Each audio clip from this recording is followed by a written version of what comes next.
morning.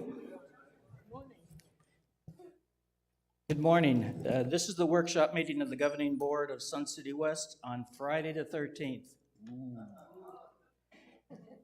And I'm going to call the meeting to order. If you will join me and stand and say the Pledge of Allegiance.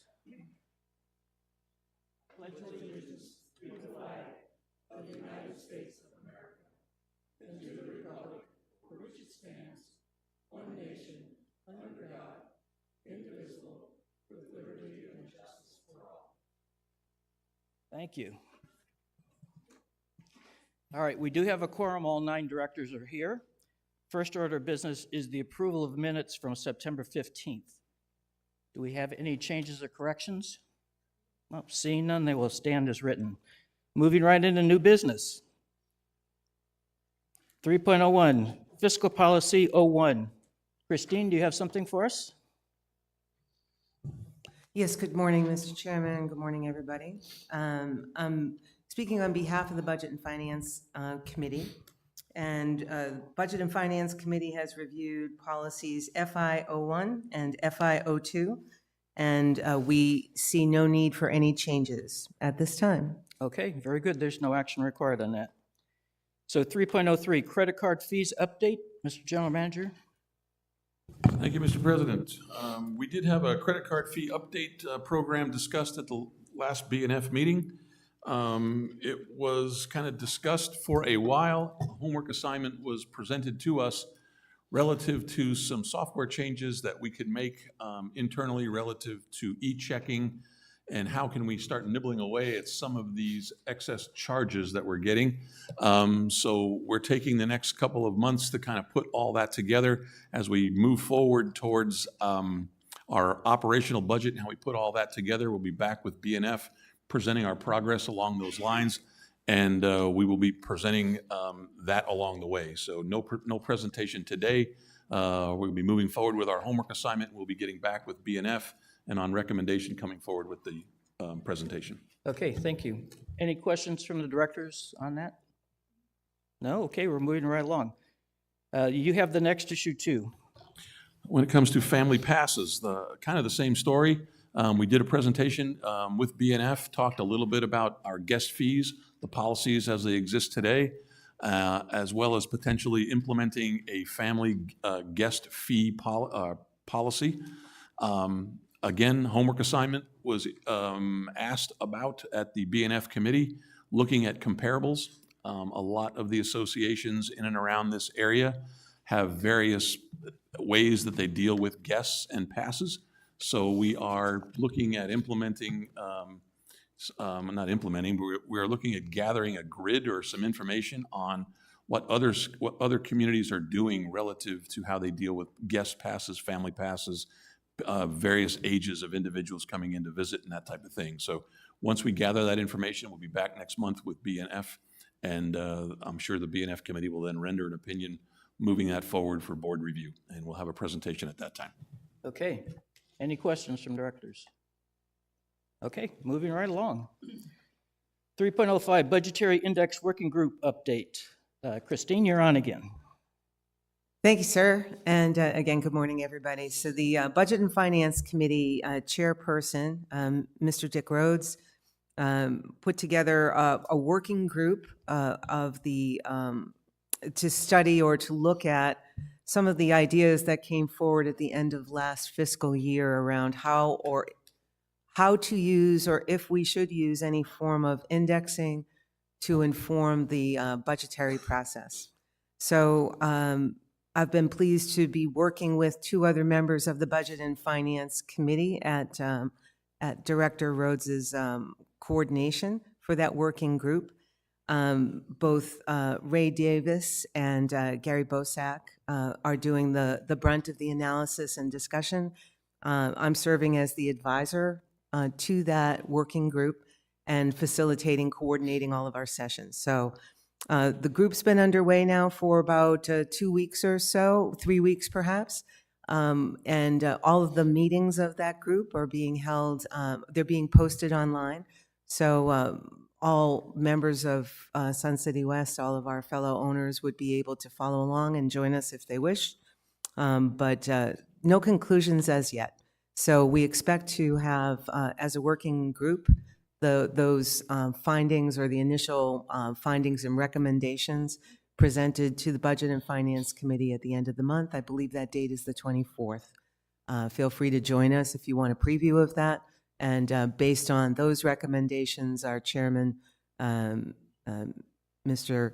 Dick Rhodes, will be back here to a workshop to review that with everyone. That's where we stand at this point. So look for an update toward the end of the month. Okay, thank you. Any questions on that? All right, before we move into the next, really the meat of the business, I just want to remind everybody that this is an open meeting of an Arizona planned community, and even though the board does not vote at workshops, we will provide an opportunity for cardholder comments on the topic being discussed. All comments must be directed to the chair. Those in attendance who wish to make a comment, please come up to the microphone on my left over here.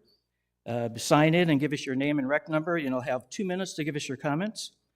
And for those watching us on YouTube, you may comment online. Please be aware that there's about a 30-second delay, but we are monitoring any comments that are on here, and we'll tell you what they are at the appropriate time. Okay?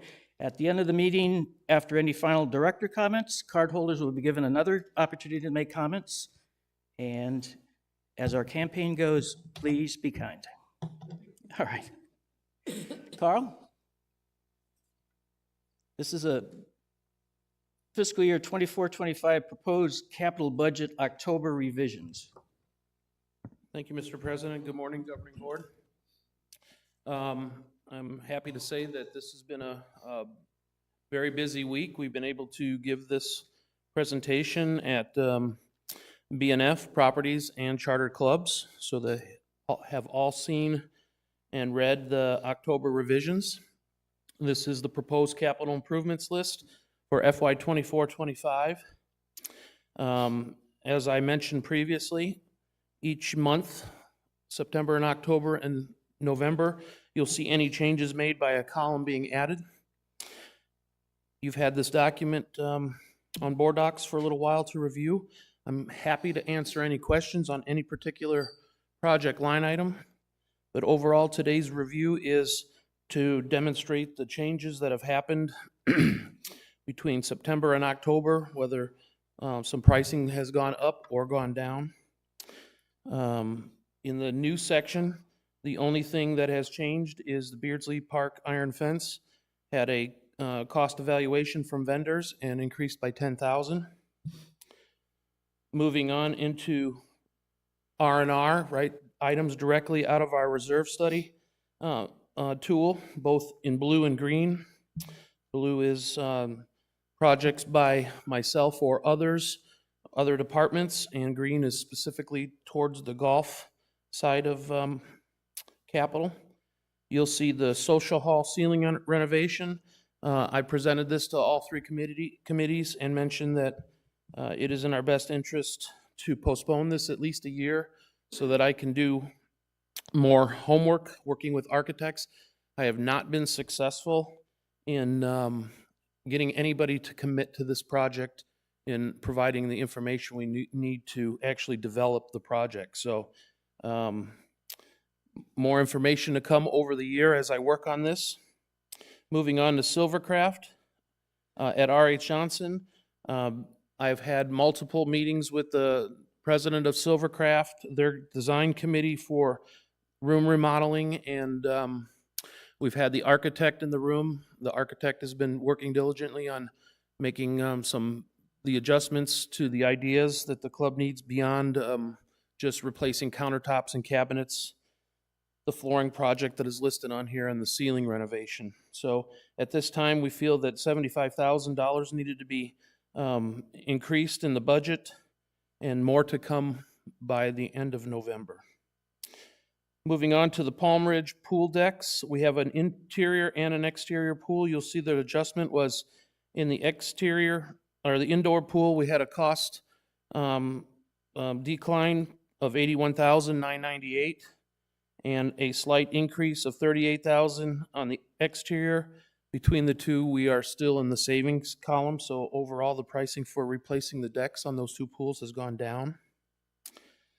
The lawn bowling facility, sewer line, electrical, lighting conduit, and concrete repairs is being postponed to future lawn bowling improvement discussions.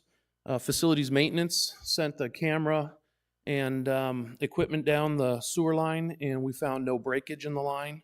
At the end of the long run closest to Meeker, there is a dip in the line which is holding water, but the cleaning device completely pushed through. So we just believe that years of settling has created a low spot and during high use, and if somebody flushes something inappropriate down that toilet, that's an area that could back things up. So we're going to work with the club as needed during their high season use.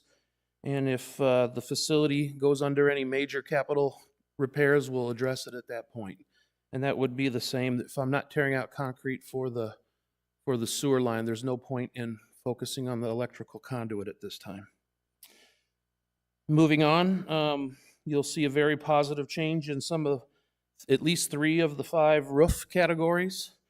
Starting at the social hall, any of these line items that reference a stone roof, we've had our roofing consultant come out and give us a very positive review of the roof. First, they gave us the information that it's in good condition and it should be postponed to at least fiscal year 29-30. And then at that point, they gave me even better information that the industry's products for sealing those roofs has changed, and either we can go with the same product that I've been using in the past for a stone roof application, or which provides a 10 to 12 year warranty, or we could remove the stone and go with a coating that would provide us a 20-year warranty. The Premier coating does not come without a Premier price, but it does extend the life to a 20-year warranty, and the benefit would be if the stone was removed in the future, we would be eliminating approximately 300 pounds per square foot. And so that decision will be made in the future. Either way, we're tracking it in the reserve study tool appropriately based on the information we were given. Moving on to cardio equipment at Palm Ridge. After receiving budget information from vendors, we have placed a $56,000 increase for that. Activity center maintenance roof, that's another stone roof being postponed to 29-30. Activities and aquatic center roofs at Palm Ridge had a slight increase in material costs. Same with the R.H. Johnson admin building flat roof. The softball field at Kuntz requested outfield electronic scoreboard replacement. I've been working with the club. They need to make deliverables for that information on that scoreboard within the next 30 days. Otherwise, November, you might see that as a postponed item. Lawn bowling benches. We picked the middle ground costing on chairs based on the existing benches that are out there. And that price, instead of the most expensive, we found the mid-grade, approximately $500 per bench. That's what we've set the price at this point, so a decline of cost of $14,000. The UV filtration system at Kuntz, Russ Boston has made it clear to accounting that this is something that we track from an asset, but very rarely actually ever needs to be fully replaced. So it's a parts and labor scenario over the history of maintaining it, and that'll be done out of an operational expense as needed. Moving on down to the next change, pickleball courts at Palm Ridge. There's a couple line items for pickleball court resurfacing.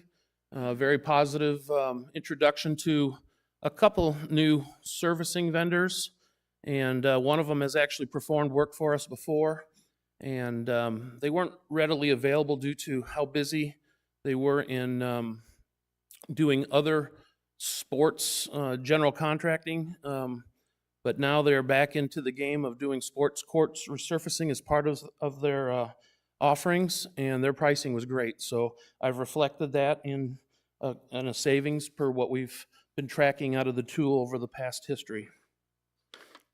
And that goes again for the R.H. Johnson pickleball courts resurface. Silvergraph flooring replacement had a slight increase in material costs, $4,300. Pickleball courts windscreens had a slight decrease. Pool umbrellas is being removed. The cost for those umbrellas is not justified by a capital expense, it has to be an operating expense. And then the admin member services awnings has a vendor increase of by $1,000. Moving on to the golf area, you will see accounting and Todd Patty and Pat O'Hara have made their remarks and evaluations of their projects. The irrigation system replacement has been valued to have an increase of $743,000. Golf maintenance equipment, 23 pieces, had cost review decrease of $124,000. The golf maintenance vehicles, 12 utility carts and 2 vehicles, had a slight increase of $2,400. And then the Desert Trails Pro Shop parking lot, after evaluation with our asphalt vendors and the assumptions of contingency for soil stabilization, we have added $82,000 just to make sure that we're covered at time of project. Other than that, there are no additional changes to items in the reserve study, coming from the reserve study, or allowances. And that would be the end of my presentation. Carl, would you just elaborate a little further on how these items came from the reserve study and how you track these items? Sure. So all categories here, we have 3 principal categories. We have new, we have reserve study, blue and green, and then we have the allowances. The reserve study items are known assets that have that are being tracked in the reserve study tool. Each asset is given a useful life. Each asset, as it meets its useful life comes available in the tool in the year that a budget would be being implemented or started. And we take that list, and managers and myself, we go to each individual project area, review that item that says in the tool that it's met its useful life, and then review it. So for example, either the gray areas that you saw on the document that I presented in September, or as an example, this flooring in this room would have been an item that could be on this list for this year, but after making an evaluation, we feel that this carpet could get a little extended useful life. And we do that for every project that comes up in the tool. Okay, and would you explain how far out the reserve study goes?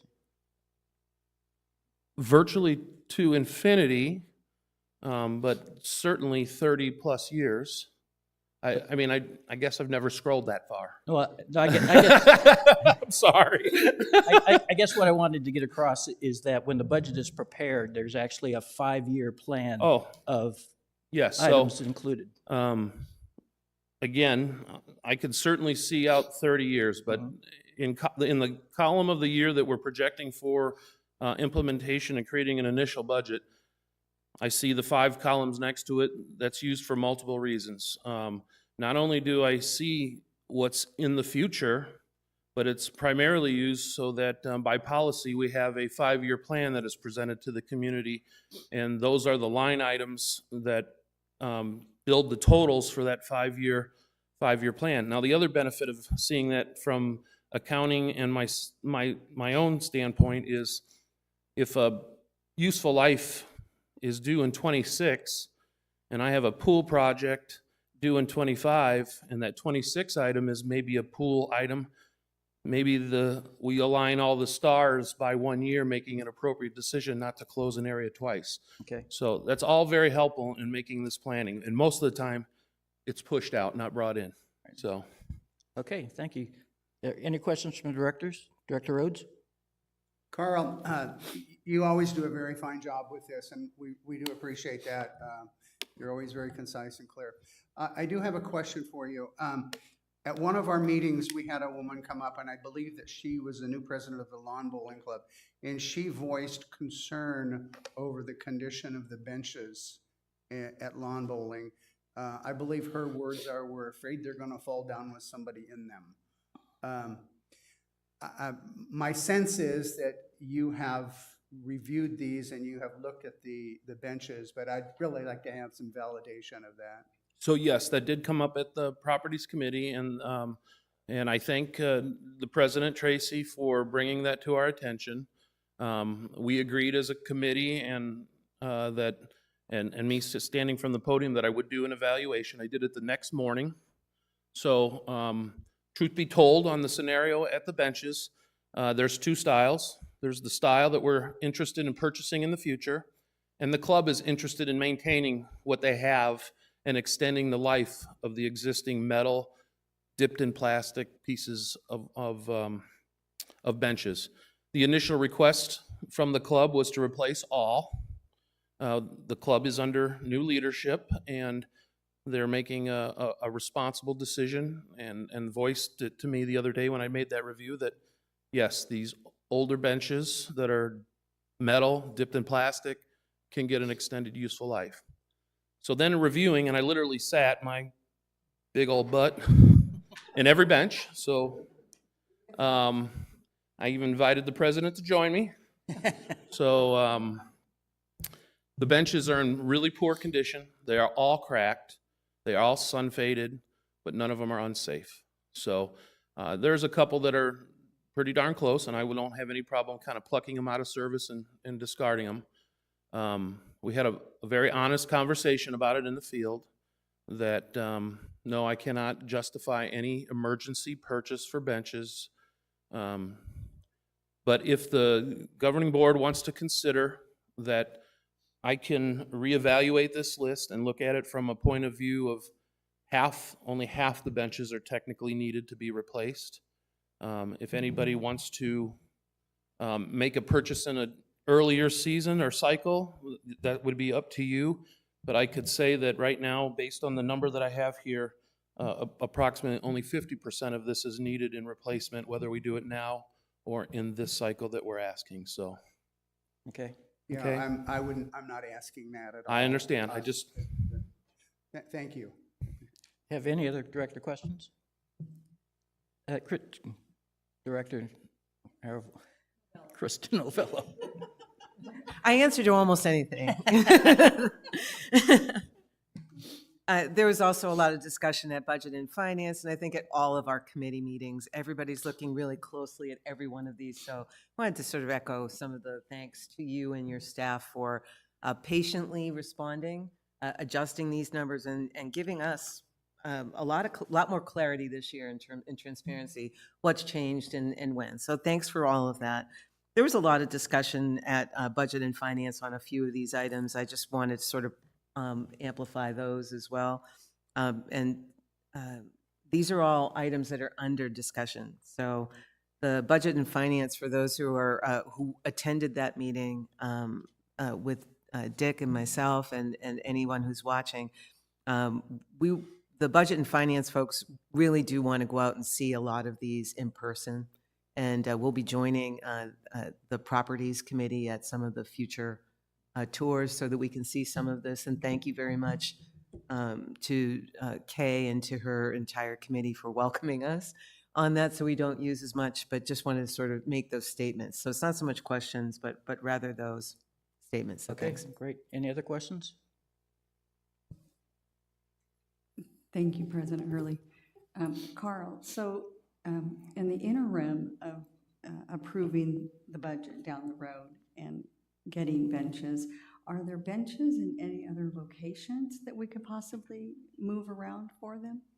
so I also did a little fact finding with Russ Boston, Properties Tour. Kay Williams and her group, Russ and I, we did a tour of Beardsley over this last week on Tuesday. And it is known that when the purchase of 50% of brand new benches in that different style, that plasticky design, the old 50% got distributed to others. So you will find probably a handful in the dog parks. You will find a large, probably a quantity of 20 benches in the model railroad at Beardsley, and a couple strewn about. So repurposed, not thrown away. I think that's a big win-win. After meeting at the model railroad, I cannot make a decision that I should take them back away from them because new furniture is necessary to be purchased one way or the other for lawn bowling at some point. It's creating a very functional use for model railroad.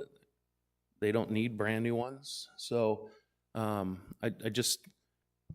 not making that call on to say I'm going to pluck 20 benches just to give them back to lawn bowling. So that's my opinion. Okay, anybody else?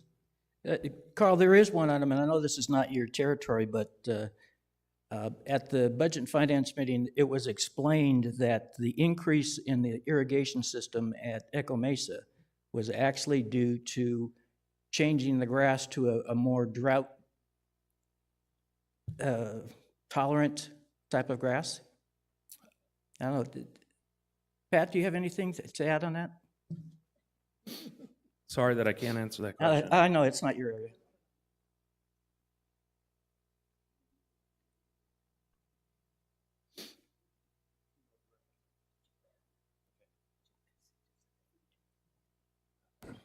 All right, good morning, everyone. Pat O'Hara, Golf Operations Manager. Tom's not here today, so I'll do my best to answer this. Part of that is a change into a hybrid Bermuda grass. I believe it's a separate item, and it's something that Todd wants to look at. Save money for water, and playability would be better too. Right. So, Okay, all right, thank you. Harry had his hand up first.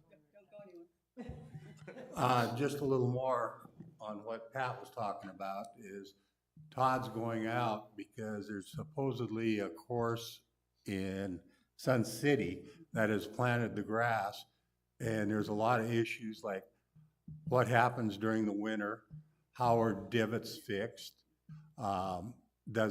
is the grass going to just be brown?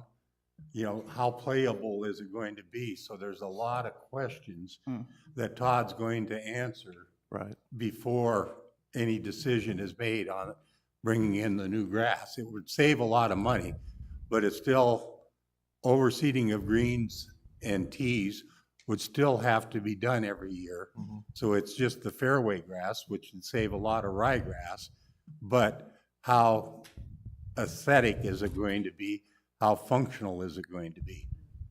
Good, thank you, Harry. And if I can add to that, there's 2 local communities that are playing with this. Pebble Creek is trying this hybrid Tiff-Tuff grass. So they're kind of the guinea pigs in our world, and it'll be interesting to see how they do. Next door over in the Grand, they did a green conversion on their Granite Falls North course. They've elected not to overseed their fairways this year. So that'll be another area to look at and see how well that holds up. But some changes are coming down, and we're trying to take advantage of that. Okay, thank you. Dick, do you have a question? I do. This is really more of a comment. Budget and Finance was really looking at that, and we questioned, is it an out of scope? You know, that was what our concern was. I don't think we're not challenging the necessity for that. As a matter of fact, I would probably encourage something like that. But if and it was a sizable amount of money. I think it was $75,000. And if that be the case, then I think that's something we should deal with a straight face and to say, no, this is out of scope, but let's deal with it in that sense. And then we could go through the whole approval process for that. Right. I think the thought process was it's a short course, executive course. The acreage that would be the conversion is minimal compared to regulation. And if you were going to do something like that, it would be good to tie it in with the irrigation change. Yeah, I don't question that at all. Anyone else? Okay, we're going to open Carl's discussion up for any member comments if you want to make. I mean, we do have a comment online, but if anyone from the audience has a comment or question. Okay, Kay, do we have a message online? Yes, we do. First one is from Tim Walker for Carl. Have you ever done a long-term cost comparison between asphalt and concrete for parking lots? No, I can say I've never done a cost comparison. And I don't want to be flippant in my answer, but concrete is much more expensive than asphalt. And the joke in the industry is you don't want concrete to crack, leave it in the bag. You know, so, I mean, there's an opportunity to do that cost comparison, but Okay, do we have anything else, Kay? Yes, we do. From Gary Bach, 135435. How is initial budget cost determined when item is first placed on the budget? please repeat that question. Yes. How is initial budget cost determined when item is first placed on the budget? So if I had just built in an addition and components of the addition, like flooring, cabinetry, either we would extract that from the vendor's breakdown in cost, if it's that clear. Not all vendors break down that detailed, but or I have to do research, meaning I have to go back to that vendor or the flooring company and say, give me a ballpark of what component of this project was that cost, and that's what would be implemented, and then a useful life assessed. Thank you. That concludes them for now. Okay.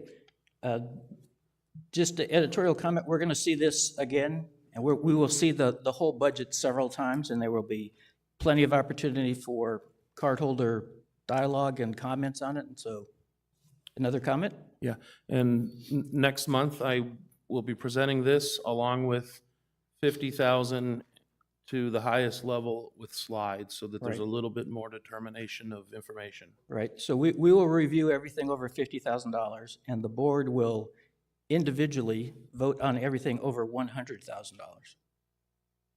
That's coming up. Okay, thank you, Carl. Thank you, have a great day. Thank you. All right, moving right along, RR&Ps review, Part 2 update. Director Leary? Yes, we have gone through, we have 4 meetings scheduled to review revisions to the RR&Ps. The first meeting was held on September 19th, and we looked at the introduction, the preamble, the authority pages, and the definitions, Article 1 and 2. The next revision meeting is scheduled for October 24th, where we will look at Articles 3 and 4. Those are the articles that talk about reciprocity, leagues, internal and external leagues, tournaments, internal and external, and special events. So that will be an interesting meeting. So we look forward to having everyone there. And the other 2 sessions are happening in November and December. They are posted on board docs. The meeting dates are the 3rd Tuesday of the month, but check board docs to get the specific dates, and we will have those. So the goal is to be completed by the end of December so that we can get a revised RR&Ps to the governing board for consideration. Sorry, okay, any questions for Jack on that? All right, Jack, you have the next item too, please. So the next item too is about the space utilization requirements final report. The space utilization requirements working group was formed to look at how do we measure space utilization? How do we measure that so that we can manage it? It was not formed to determine who gets what room. It was not formed to decide what we do with Club Track, and it was not formed to point out any faults or deficiencies, that kind of thing. So it involved people, representatives from both the Chartered Clubs Committee and the Properties Committee. The Properties Committee voted the final report to be moved to the governing board last month. The Chartered Clubs Committee, because they wanted further review of it, we addressed all those questions on Tuesday, and the report will be brought forward to the governing board soon. Any questions? You have some recommendations to make? I do. There are, I don't have a formal recommendation at this point. No. Evidently, I do. Those came from your meeting, Jack. I didn't make those up. Yeah, I know. Well, okay. So there are 2 recommendations that came from the Chartered Clubs Committee. It's a two-part recommendation. The first one is the Chartered Clubs Committee recommends the governing board approve the general manager's pursuit of selected final space utilization report options and recommendations. There are, I believe, 8. Nick, help me out. There were 8 or 10?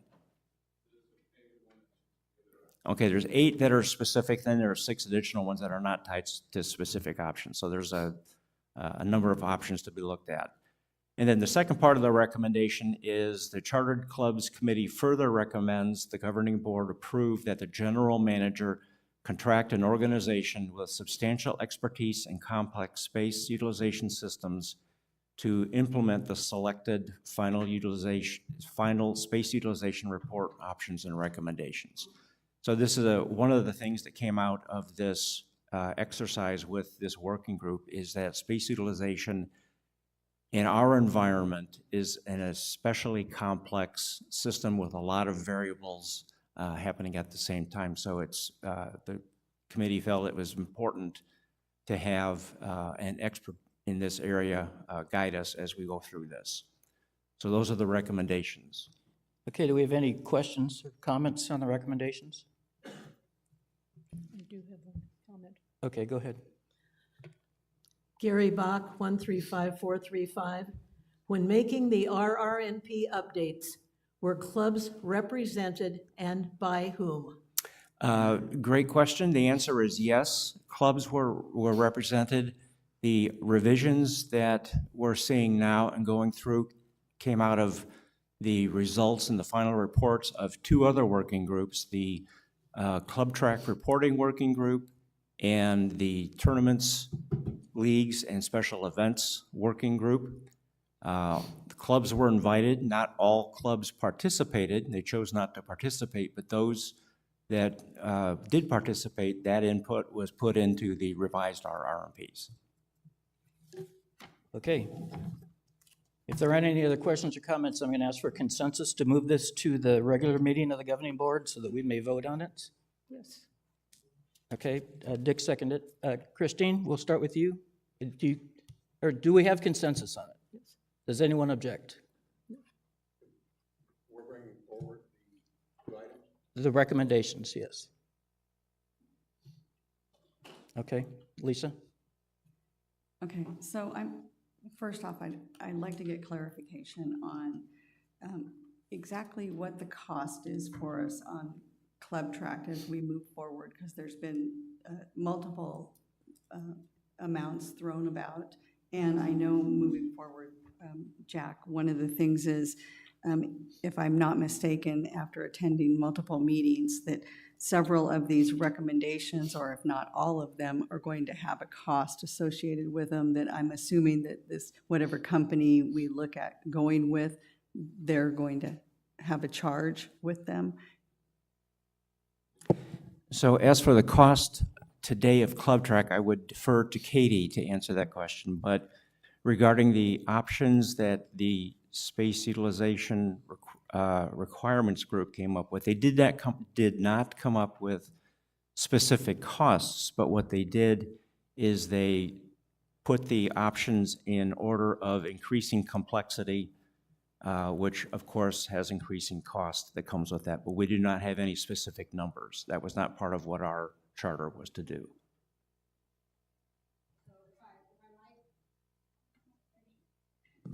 In answer to that question, I looked this up yesterday because the question had come up at a different meeting, and it's just over 30,000. So if it was higher before, it's based on the historical transactional amounts. How many swipes or check-ins are coming at each club room? We had about 35,000 per month, so that's what the Azure licensing covers. It also covers the support and updated requests and report changes from the company. So just over 30,000 all inclusive.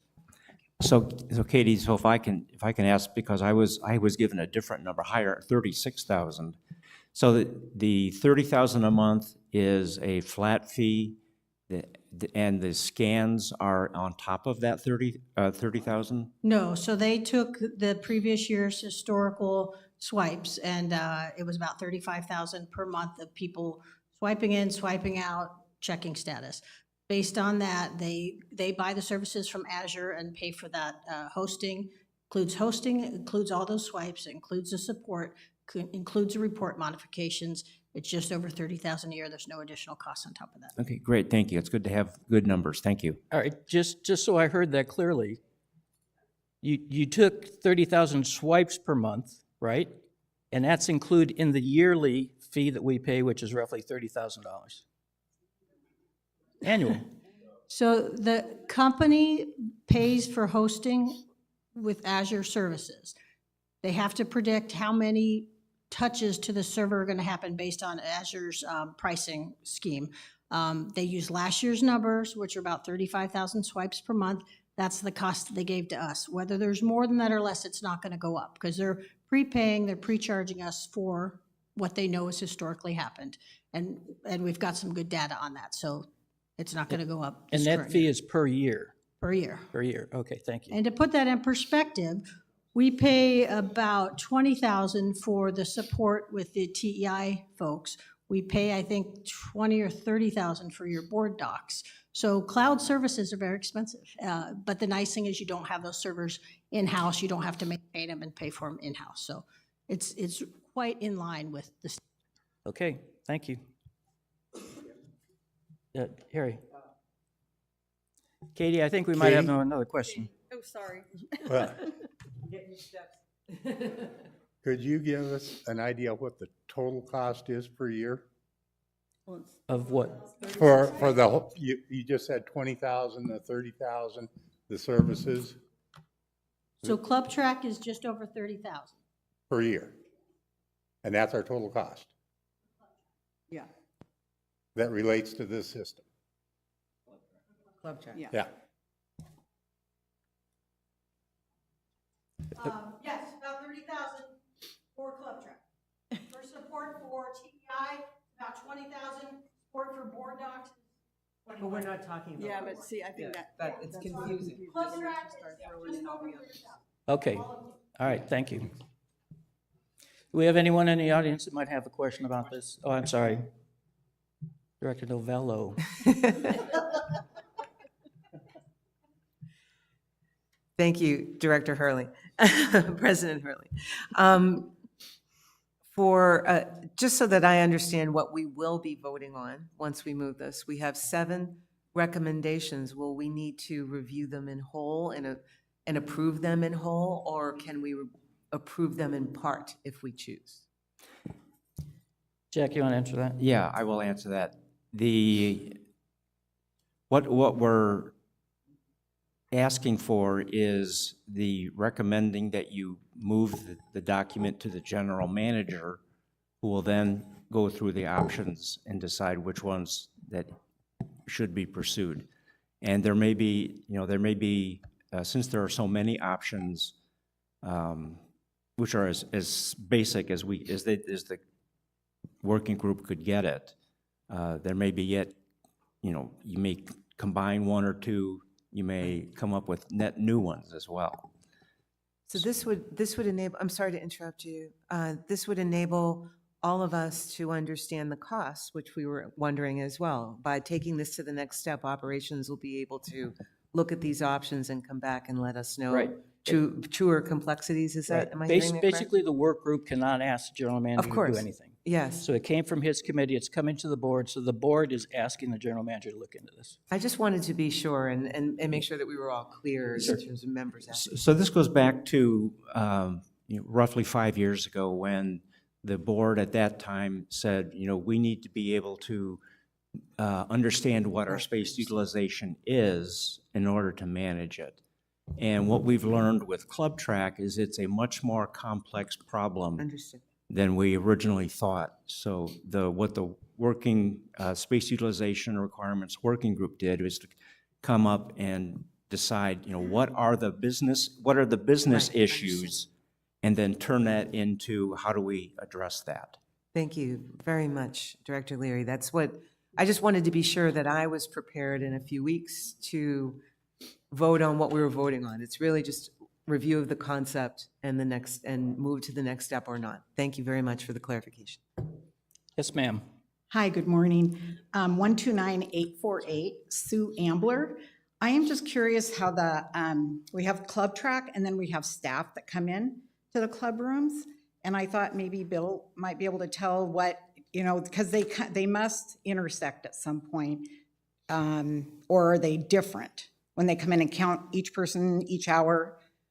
So does anybody have a explanation of why we would do both if we have Club Track is my question. Because then that's an additional personnel fee, which I'm not opposed to. I just want to know how it works. Casey's coming up.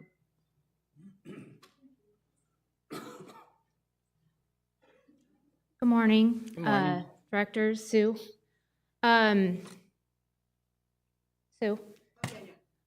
Just want to clarify that a little bit. We don't do that with every club, but we do that with a lot of clubs, so we know on an hourly basis how regularly that room is staying filled. So unfortunately, at this point, Club Track does not offer an hourly number for the activity of each club. Okay. So it kind of helps us with research in the future. Does Club Track, do you think that they're going to? Ma'am, so we can hear you, you need to come up to the microphone, please. These folks at home can't hear you. Thanks, sorry. I was just asking her if in the future, if Club Track, if they might add something like that. Yeah. I believe that is part of the recommendations within this document to look at. It is, Right it is now- one of the options, yes. Kate, do you want to speak?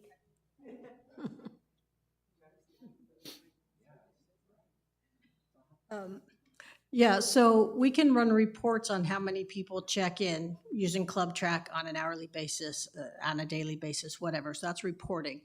The big question is, are people checking out of the club? Do they come in for 5 minutes? Do they come in for 60 minutes? So the question back to the committee and the clubs, are you willing to check in and check out and hold your members accountable for that? If you are, we can program that. We had originally intended to. We got a lot of pushback that they didn't want to check in, let alone check out. If they don't check out, how valid is the data? So that question needs to be answered before we look at this system or another system. Alan, do you have a comment? I do, thank you. I have more of a question because after the other questions from my fellow board members, I'm now a little more confused. Okay, no side comments. When I look at the recommendations, and I know we're not voting on them today, they read like we're giving the general manager the opportunity to move forward and pursue or to move forward and contract. I believe the correct process would be that we would have the manager go through and review and evaluate the recommendations under item 1, and then come back to us with what his recommendations are. And the same thing on number 2, the general manager to go and pursue identifying organizations that can provide the expertise, what the cost of that would be, and then come back to us for that. Is that ultimately what the vote will be, or is this going to fully engage this process? If you want to separate the recommendations, we can do that. Okay. Do we have consensus to separating the 2 recommendations? Yes. Yes, okay. Do you mean I'm sorry, the 2 on the page or the 7 recommendations of the committee? The 2 recommendations Oh, that yes. Jess just read. Yes, separate them. Okay. Those 2. Thanks. And do I have consensus to move them both to the regular meeting? Yes. Yes. Okay. Yes. We will move them, we'll separate them and move them both to the general meeting. Yes. Okay. Nick, do you have a comment on this? Yeah, Nick Turner, 131-829. I chaired the working group, as many of you know, but the one thing which I don't think we emphasized in the report, and I haven't heard emphasized too publicly, is that there is no criticism of any staff member implied or meant by anything. I think that the staff members here are actually doing exceedingly well, given the IT resources and the complexity and customization of the IT systems that we have. Okay, thank you. All right, no other comments, we're going to move on. And this goes to Kay, your property committee tour updates, please. Yes, the Properties Committee has completed our inspections at both Palm Ridge and Beardsley Rec Centers. so far this month, and we will be at Kuntz and the Metal Shop next Tuesday, and we'll finish out the month with 2 days at RH Johnson. If any of the directors would wish to join us. Unfortunately for you, I'm an early bird. We gather at 6:45 a.m. We start at 7. We are done between 9 and 9:30. No free coffee, no donuts.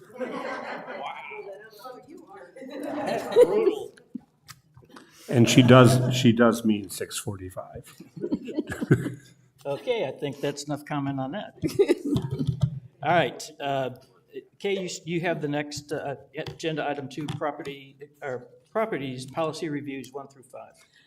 Yes, we are required as a standing committee to review all of the properties policies annually. And so I have last month selected 3 members of the committee to review properties FA 1 through 5 and report back to the committee at our October meeting, which was held yesterday.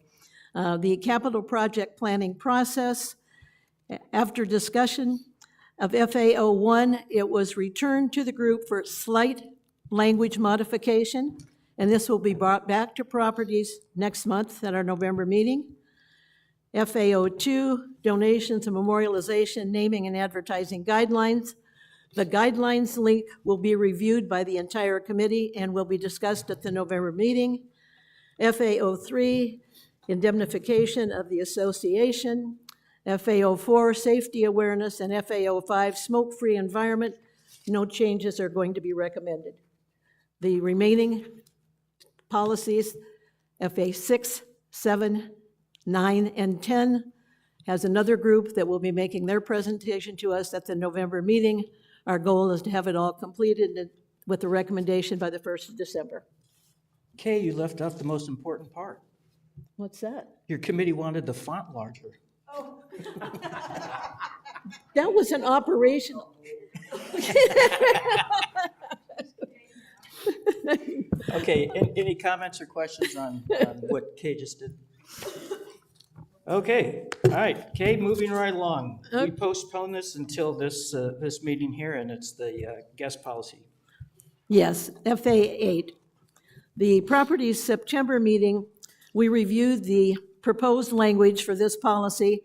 After considerable discussion, the committee reached a consensus and recommended the item be moved forward to the governing board for their review and approval. At the September governing board, this policy was discussed at great length and some suggestions were made by other directors.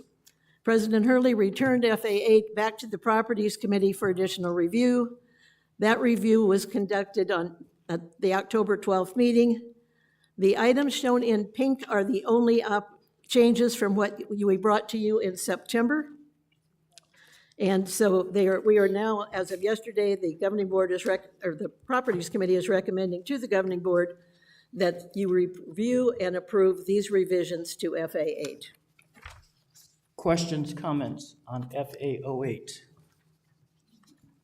Okay, do I have consensus to move this to the regular governing board to be voted on? Yes. Okay, we'll move this forward. Thank you. All right, next item is the United States Golf Association site visit here report, which was given at the golf committee meeting yesterday. Pat, are you going to handle this too?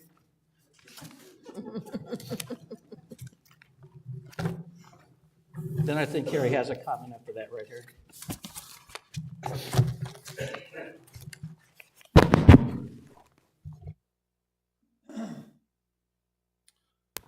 All right, very good.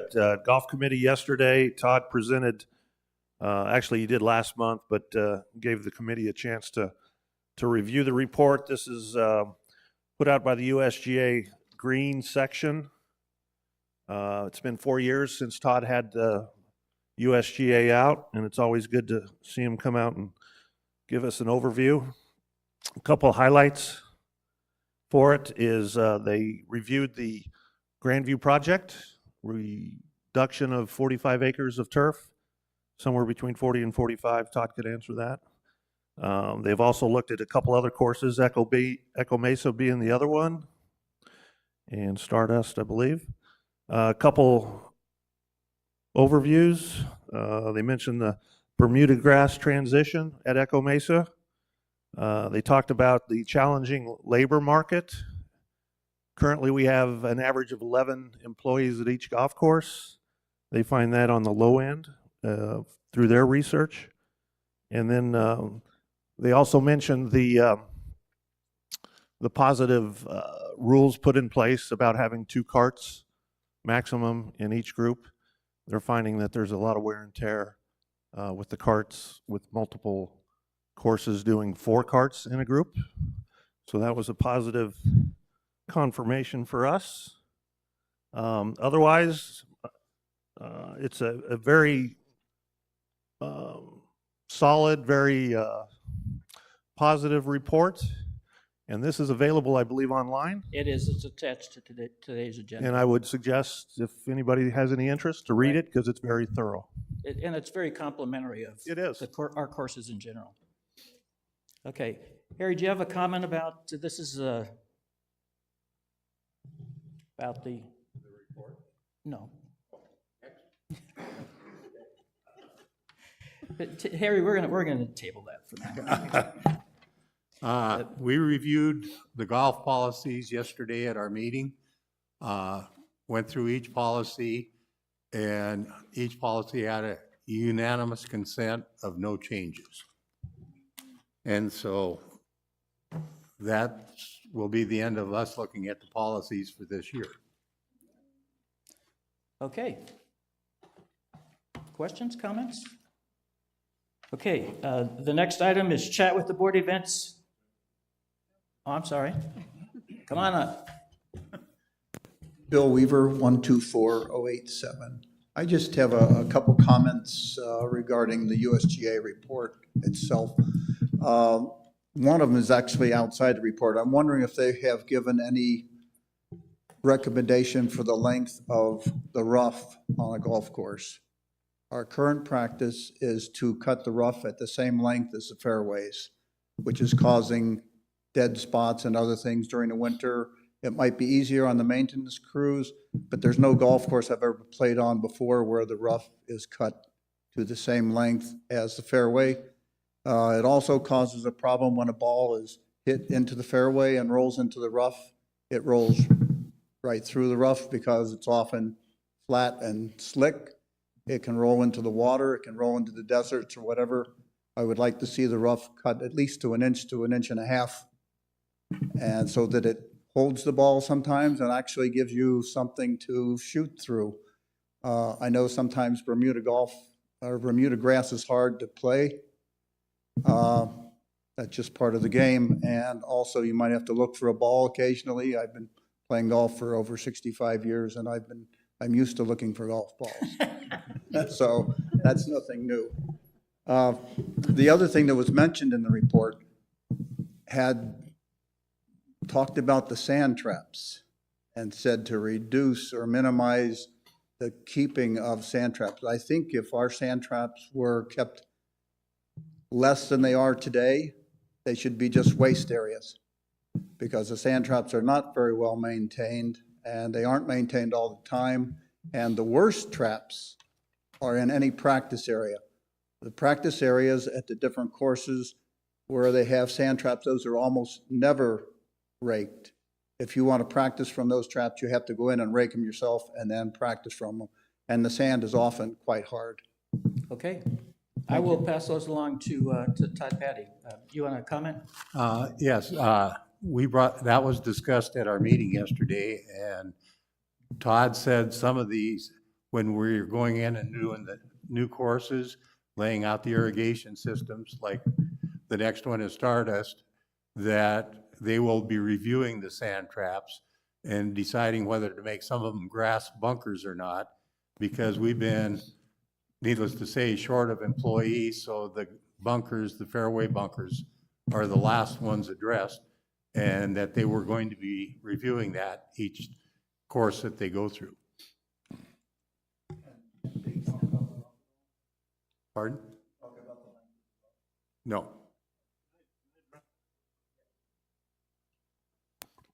All right, Mr. Weaver, I know that you play a lot of golf and you play throughout the valley here. And Todd being Todd, Todd's very responsive to feedback and wants to give our residents what they desire. So there's a big trade-off on the rough.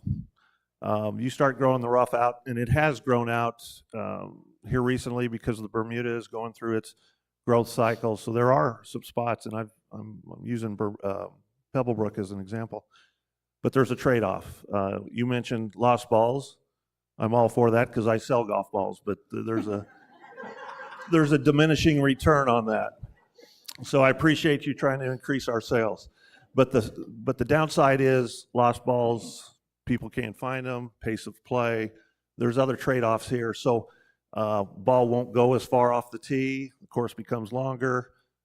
So he's trying to appease everybody, and I think you see it seasonally where it goes through cycles. So in the winter months, yes, the Bermuda goes dormant. There is no rough, very little. But he does grow it up around the lakes and the hazards, trying to keep those balls in play. So I think over 30 years of experience with Todd, he's trying to accommodate the majority of the players. For you and I, we need to go out of the community and go play some of those courses that have the thick rough. But no, I think he does a wonderful job with what he's got, and 326,000 rounds a year. We're trying to push people through the golf course. So. Okay, thank you. Sir? Chris Waller, 140558. I read that report. I found it very interesting and pretty complimentary. I thought an interesting part was a little bit of a warning that the new desert area may not be inexpensive for the first couple of years, and the suggestion, because we're light on labor, to maybe subcontract that. I'd like to know if there's been any discussion or movement on that. All right, Todd mentioned that yesterday, and it was brought out in the report. The first couple of years, it might be a little bit more expensive, and they addressed it through chemical application and maintaining it. Going forward, we have plans to put signage out and inform everybody that we don't want golfers out in the desert area because of how soft it is. It'll track up. The plant material is very young. We don't want that ripped up, so you'll be seeing some free drops. Tom Wogemuth of the golf committee put a statement together that we'll use to reflect that. But after that, I think that's where you see the savings.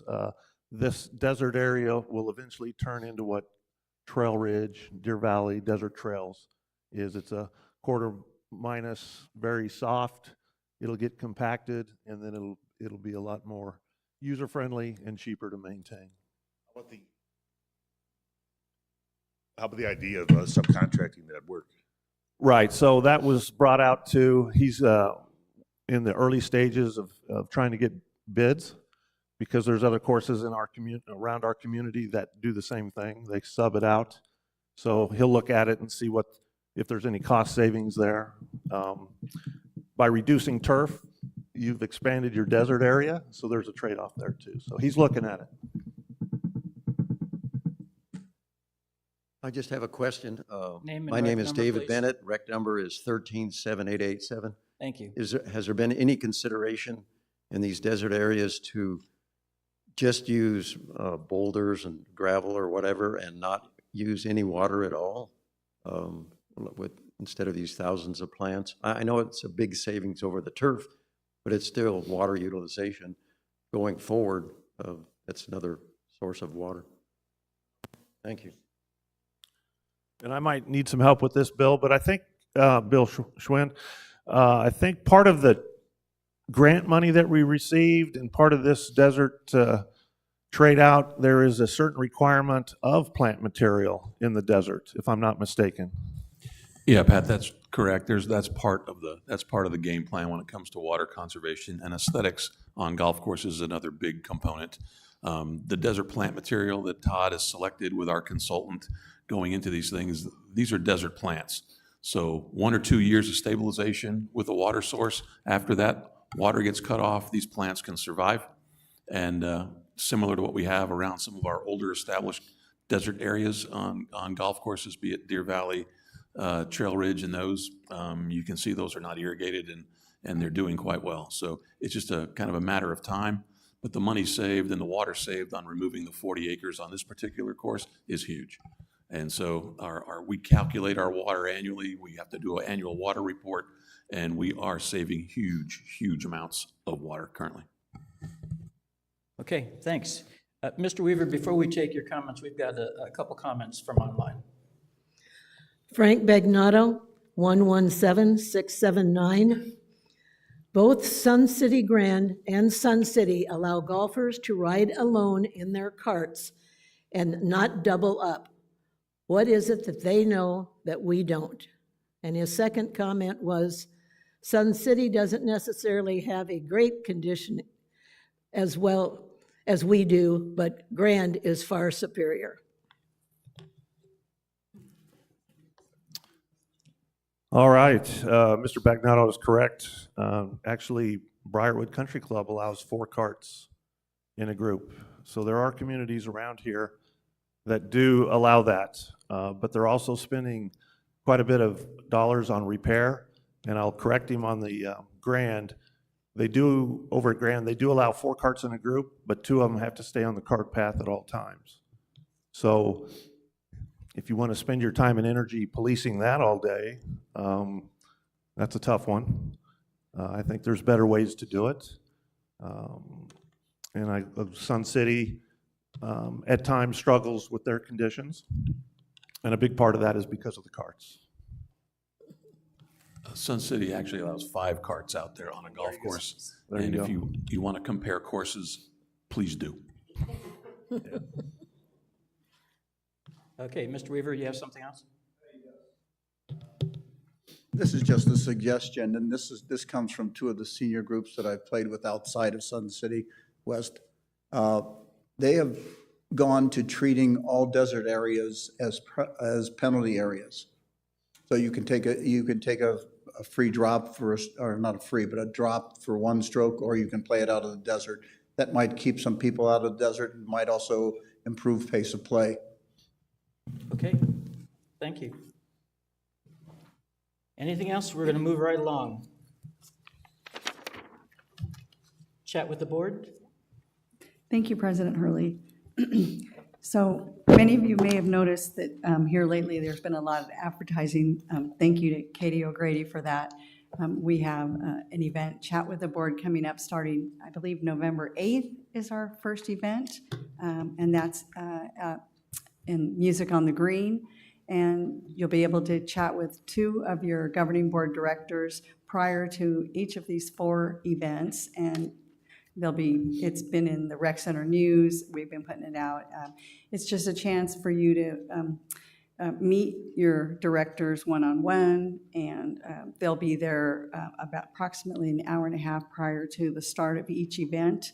The reason for this is so that we're in and out of the events prior to their starting, and our table is torn down and we're not in anybody's way when people start really funneling into their seats for the event. Several of the events are free events. A couple of them are paid events. So we want the directors in and out. If the directors have tickets for these events, that's great. They're welcome to stay for the event. If not, we need to be out. So people, know that we are not going and attending the events for free, as it's not allowed. But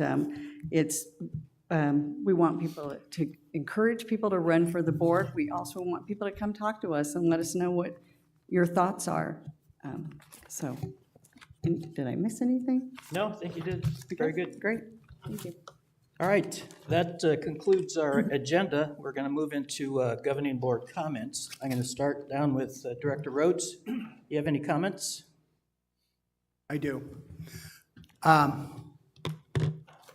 This week, I was contacted by a reporter from the Evening Independent, and she had asked me if I wanted to say anything to the members of the homeowners of Sun City West regarding the recall petitions that are being that are active right now.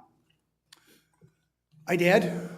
And I'm going to read, first of all, Mr. President, I wish to have my statement entered into the record for the Okay. minutes? Without objection, we'll Without enter it objection. into the minutes. Okay. Okay. And this is an excerpt of the paragraph that I sent to Jennifer Jimenez. When I was surprised to learn of the recall. I have no idea of the recall objective other than simply to remove board members who do not share the position of those pushing the efforts. Our financial strategy is carefully reviewed and ultimately approved by the 9-member governing board. Our investment criteria are quite prescriptive, and performance by our professional financial investment firm is annually reviewed by the Budget and Finance Committee to ensure that our investment policies are complied with. I'm a veteran, I'm a career healthcare executive, and I have owned a home and lived in a home in Sun City West since 2011. I offer my integrity, my willingness to step forward to work for the community, and my record. I have no personal bias or agenda. Only what I consider is what's best for the community and its homeowners. Thank you. All right, thank you.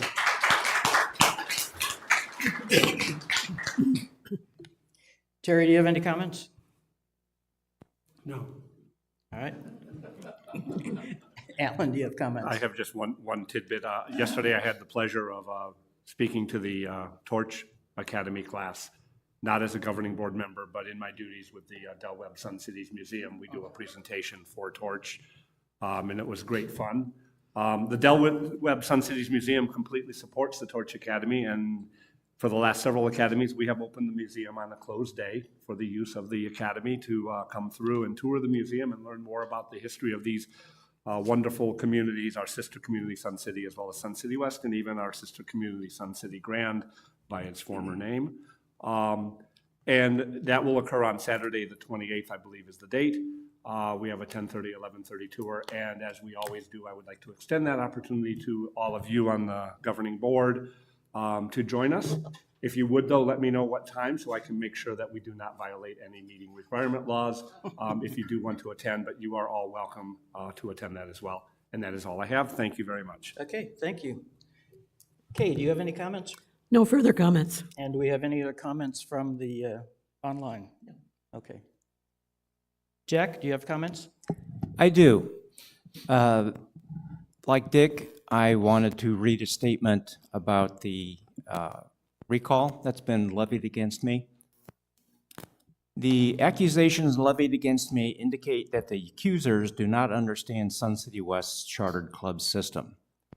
The governing board has assigned responsibility for reviewing and revising the RR&Ps to the Chartered Clubs Committee.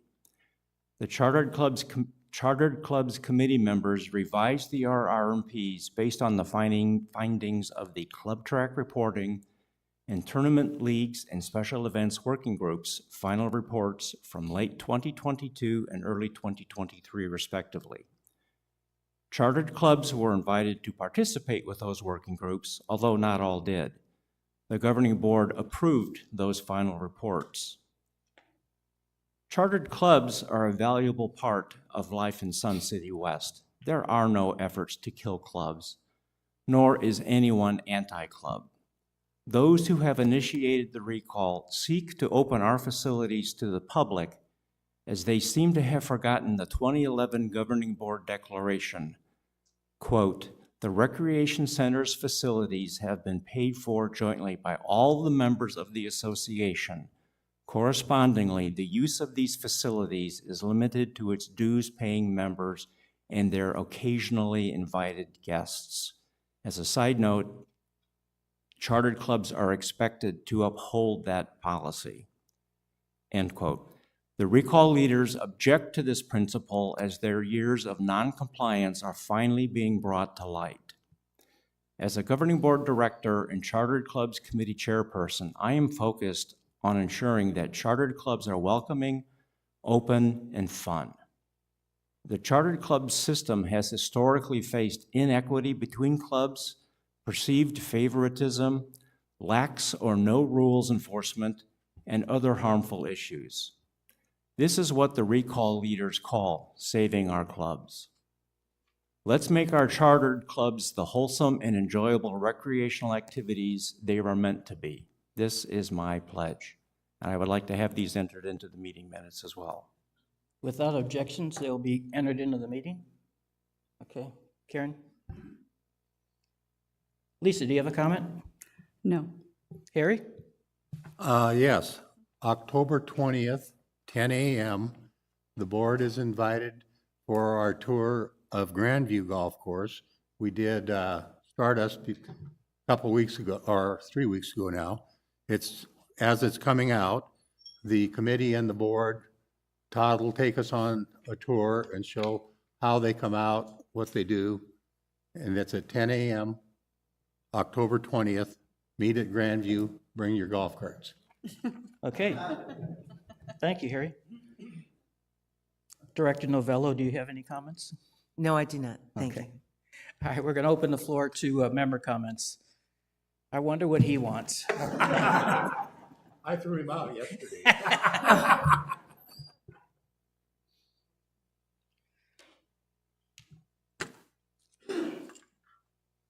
I'd like to thank President Hurley for his contribution today. And I want to put this out to the rest of the board members. He bought one ticket. Each of you could buy two. Or 6 would be better for 100. So our 2016 Mustang convertible, red, out in front of the ARC building, is still our raffle car that will be given away at our February 10th car show. And you're welcome to come down and see our shop, tour it. I know Torch has. And while you're there, we have tickets. Thank you.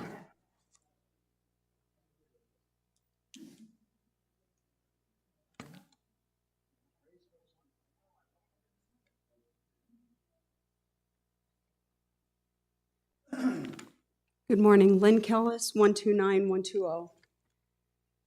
Not sure how I want to say this exactly, but I know I have commented several times on, Tim, how you and the board have run this year and how much improved it has been. I'm always one to want to get a little more information before I make my decision on things. I attended the meeting on the 10th, which was in regards to pretty much clearing out our governing board and our GM.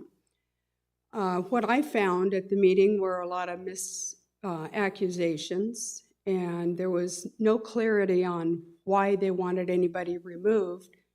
In my opinion, it felt much more like rally up the troops, kind of like going after Frankenstein, and everybody screams and gets the rally going, and nobody quite knows why they're doing it. I was very disheartened to find out, and I apologize in advance, that one of our board members seems to be one of the key people that they're getting behind with the intent of clearing out our board, making that one the person in charge, and handpicking their people to take over our governing board. And what I'd like to say about that is be careful of what you think you want, because you just might get it. And you need to, as people, as owner members here, we need to be aware of what really is going on. Thank you. Director Vines. Thank you, President Hurley. At an event last night, I was approached by a resident that asked me if I had seen, this was a friend of mine, and she asked me if I had seen what was on Buzz About Town. I'm not on Buzz About Town. I'm not on Ladies Chit Chat. I never have been. I don't care to be. And even getting on the board, I don't care to be on those sites. But the person said, well, you were brought up. Somebody at the golf meeting yesterday, one of the golf committee members asked me if I saw what was on there. I'm happy to say, and I believe President Hurley, I'd like to believe that he would believe me, as he knows that I am one of the by the rules kind of people. I am not behind this recall. I didn't know anything about the recall. Kay asked me, had I seen the website? I said, what website? I didn't know anything about it. I, to date, have not seen the website. So Lynn, no, I'm not behind it. I didn't know anything about it. And the people that have asked me, and I'd love to know the fact that they said that there's a list out there. No, I don't want to be president, and there is not a list out there. Thank you. Thanks, Lisa.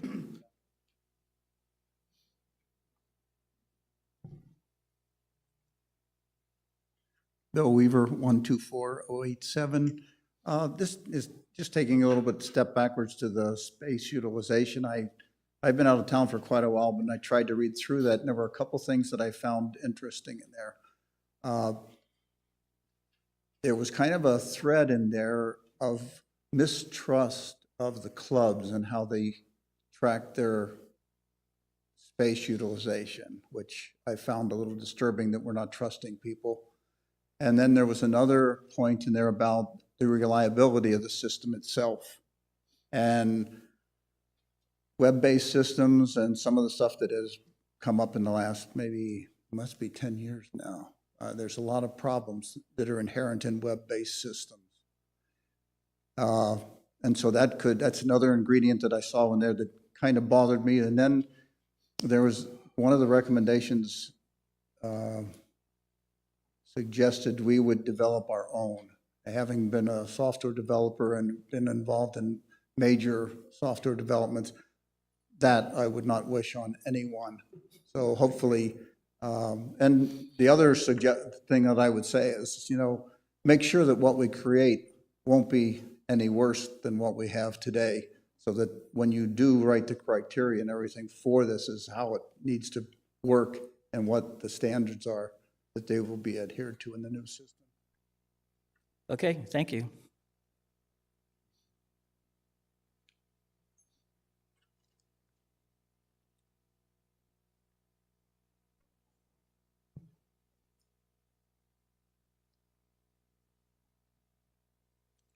Good morning, Board. Bruce Lees, 135-422. Thank you for the opportunity to present.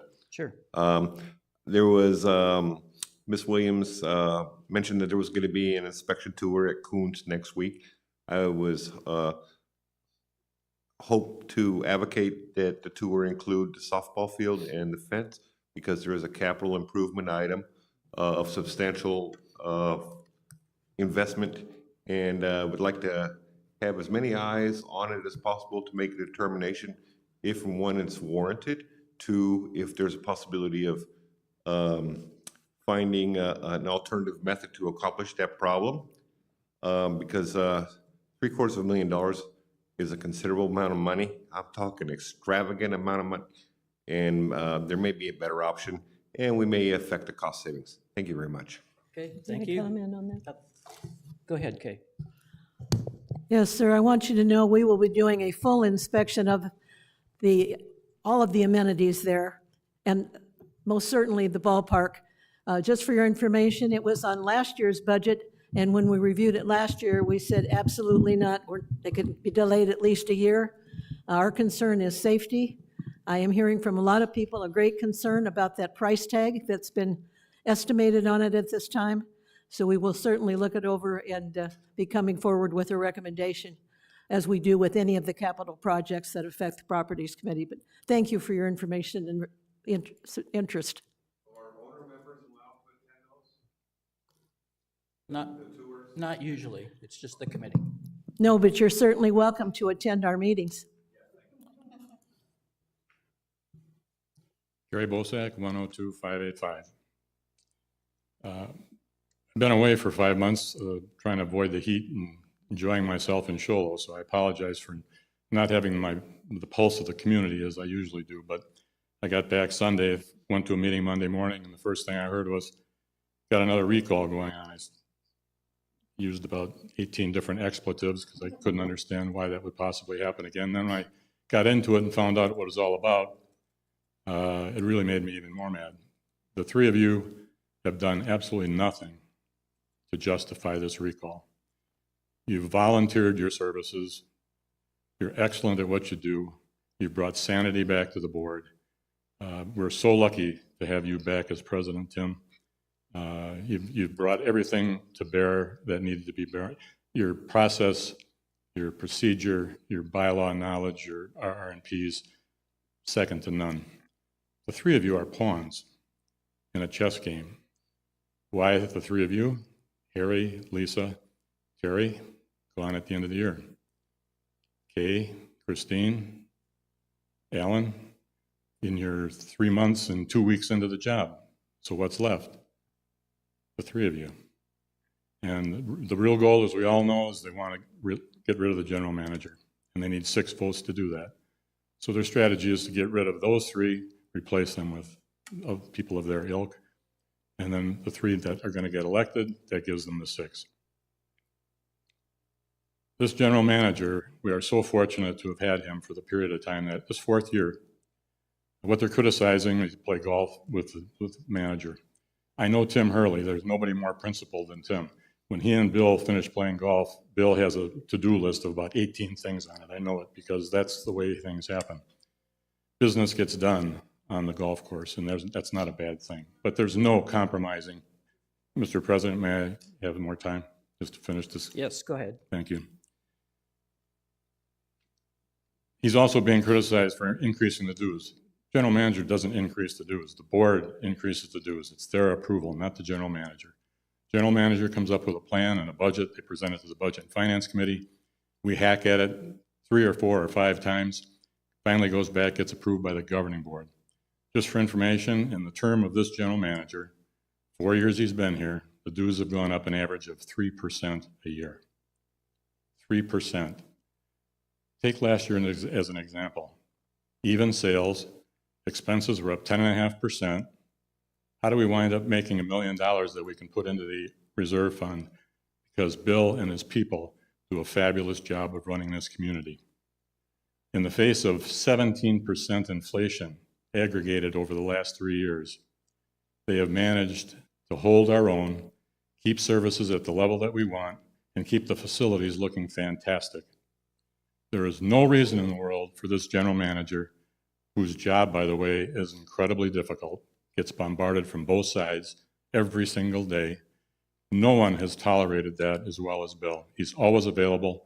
He's able to communicate on any subject that you want to know about. But in my mind, the number one attribute that Bill Schwinn has, he's developed a staff that is second to none. Please stand.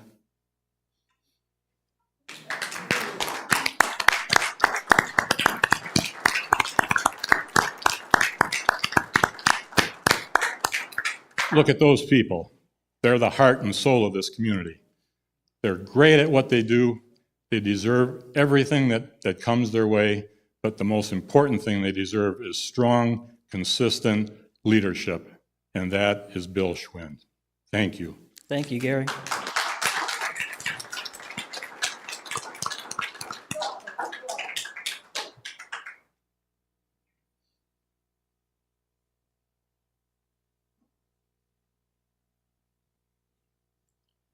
My name is Dave Miller, 135574. You know, I moved to Sun City West 5 years ago. I moved from a community that was in the middle of a board fight. Gosh, guess what? Right back into it again. When I decided to move to Sun City West, I looked at 6 communities. 1 in Utah, 1 in Nevada, 4 in Arizona. I went back and I looked at those other 5 communities that I chose not to live in last week. The dues that I would have to pay in 4 of those 5 communities were twice what I'm having to pay for my wife and myself now. They didn't have anywhere near as many community assets and opportunities as we currently have. When I hear the constant comparisons between Sun City West and Sun City, there is no comparison, okay? It's like comparing a Rolls Royce to a Volkswagen, okay? Yeah, great. We have roughly the same number of golf courses. We have roughly the same number of rec centers. They are not equivalent. So, you know, I didn't decide to live in Sun City West because it was $500 less to live in Sun City as opposed to here. I mean, you know, it's just not the case. So I went and looked at the website. I play golf with some of the people that are pushing the petitions. And I got accosted, for lack of a better way of saying it, on a golf course on Friday afternoon because I refused to sign the petitions. Okay. And so, you know, I agreed, okay, I'll go look at your website. And I found the information on that website completely uncompelling. So I would like to echo Gary's comments. Can I have some more time? Yes, go ahead. I'd like to echo Gary's comments. And I'd also like to apologize to my wife because I told her I wasn't going to get up and say anything. And you know why she didn't want me to get up and say anything? Is because she is afraid of retribution. Is that the kind of community everybody wants to live in here? I don't think it is. Okay, and I'm gonna play golf with these people Monday. So we'll see what that's like. Anyway, again, I want to echo Gary's comments to Tim and to Dick and to Jack. Now, I haven't interacted with Jack. I'm on the Budget and Finance Committee, and I work with Dick every day. I have never seen a person that has as much integrity as Dick does. So when I read the information on the website, I was completely blown away. So hopefully there won't be any retribution. I won't get nasty emails. I won't get phone calls. But if I do, we'll deal with it. So again, I think the board has done a pretty good job. I think you can do a better job. All boards can. There's always an opportunity for operational efficiency improvements, okay? And I would like to think the people that are pushing the petitions had reached out to you with their concerns and suggestions and that they got received with open arms, okay? If they didn't, then maybe that should be mentioned. If they did and you couldn't come to a discussion, conclusion, resolution, that's the way our process works. We can agree to not agree. Anyway, I've taken enough time. Thank you for your consideration. Thank you, David.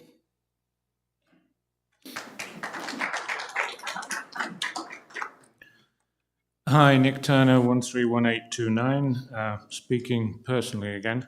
I'm not worried about retribution because I have a British passport and I can always leave the country. I did say this privately to a couple of governing board members that I bumped into outside a recent meeting. I think it would be a shame if this community was ripped apart because people don't know the difference between a realized and an unrealized gain in an asset account. You need to learn, study, and think about that before you start making these drastic decisions. Also, if the dog catches the car and the board is taken over by this group and they fire the general manager, how are you going to find another one? Who would take that job? How could you get somebody as professional as Bill to manage this organization after you've just fired the previous general manager as part of some kind of weird retribution, grievance kind of based takeover? I just think it would be such a pity. And I've looked at the website and I've seen some of the comments on there. I'm not on Sun City West Buzz About Town because I keep applying to join and I never can. I never get accepted. No idea why. But it's the reasons on there are absolutely crazy. The golf courses were closed during COVID. How long ago was that? At a time when there was a disease running wild across the United States of America and people were unsure how it was spreading, the recreation centers took a cautious approach and closed the golf courses. And this is something which is now coming up as a reason to recall 3 board members and fire the general manager. It's nonsense. Thank you.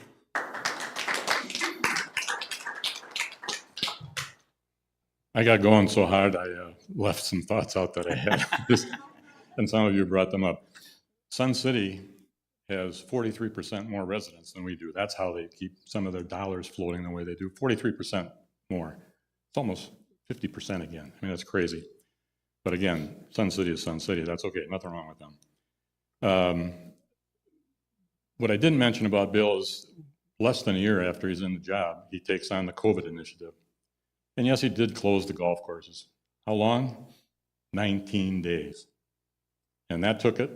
It was probably a smart thing to do because what they decided to do, put the plexiglass up, figured out how to put the cups in the bottom of the pins, figured out how to get the rakes out of the traps. I mean, there was all kinds of things in an environment that nobody knew what was happening. He took the smart way out and didn't overreact. They put a plan together, well executed. A year and a half ago, Bill discovered we had lots and lots of people in this community who were liable for taxes, and they were understating their income likely. He took that initiative on and guided this community through a potentially very, very messy situation with terrific outcomes. You got a village store with more space and a better presentation than what you had before. You got people who now are legal and don't have to worry about a visit from the IRS. Not that that would ever happen, but they're doing business the right way. And that's all because he took it on and did the right thing. Could have easily, as it happened before, let it go under the carpet. Not that kind of guy. He's got the spirit, he's got the integrity. So I just thought those were icing on the cake, so to speak. Thank you. Okay, thank you. We do have a couple of comments that have come in. Okay, would you read those, please? Yes, we had one earlier, or another comment after Pat O'Hara had spoken from Frank Bagnato. Not true about Grand. I have been in many fairways with all 4 carts. Then we have a comment from Jeff Nelson that just says, what website? Another comment from him, golf carts were not closed. It says golf carts were not closed, but he probably meant then he corrected it. Golf courses were not closed. That's the end of our comments. Okay, the golf courses were closed because the golfers could not obey the restrictions that were put into place. It was left, the only thing you could do is to close the courses. So, do we have any other comments? Let's see. Our next regular board meeting will be on 10/26 in the lecture hall at 9 a.m. The next governing board workshop will be on 11/3 here. And cardholders can contact me by email at tim.hurley@suncitywest.com. Please spell out Sun City West. Or they can come see me during my office hours. The next set of office hours is on 10:30. That's a Monday from 10 till noon. Appointments can be made with Karen Repkin, the Governing Board Executive Assistant, at 623-544-6115. And the Governing Board offices are located in the membership building. And I encourage anyone that has anything to say to come visit me. And with that, we will adjourn the meeting at 10:38.